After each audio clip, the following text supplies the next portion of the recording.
কোন বাপের সাথে মিলবে না সে জানি নেই। এত কষ্ট করবা না টেকার মুখ দেখলাম না। হ্যাঁ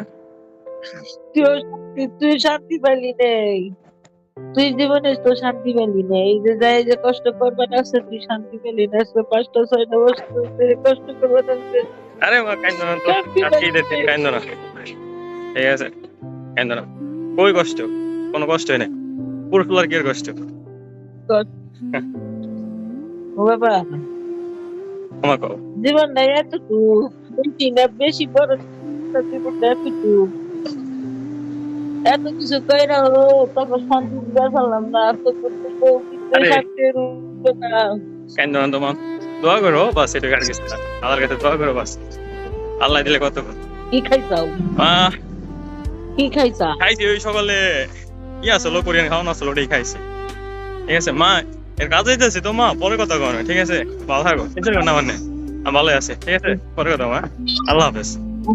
আচ্ছা বিষয়টা কি ভাই, আল্লাহ সবার কবল ঈদ রাখে না ভাই। আজকে 3-4 বছর যাবত আর মনে হয় না একদিন আমি কোনো বন্ধু বান্ধবের লগে একদিন ঈদের সময় ঘুরতে গেছি অথবা ঘুরতে বাইরে হয়েছি, ঠিক আছে? তো আমার মন নাই কে, এই জীবন আজকেও মনে করেন রয়েছি, বাসায় রয়েছি। একটা কাজে গেছিলাম, একটু কাজটা শেষ করে পরে চলে আইছি। তো মাই ফোন দিছিল, আর এই দুনিয়া সব থেকে বড়, মানে যদি কয় দুনিয়া সব থেকে কামিন করকে, ঠিক আছে, এটা হলো মা। বা এই দুনিয়া যত বড় থাক, মানে সাধু সন্ন্যাসী থাক, ঠিক আছে, মায়ের থেকে বড় মন কেউ বুঝতে পারো না ভাই। এটা একমাত্র ওই মায়ে বুঝতে পারবো, তার ছেলের বিষয়টা ভাই। তো আমাদের মারা যে কি ভাই, তো এই বিষয়টা আল্লাহ জানে। একমাত্র ছেলের মন একমাত্র যদি কেউ বুঝে থাকে দুনিয়া কোনো নারী, একমাত্র মাই বুঝতে পারে, ঠিক আছে ভাই?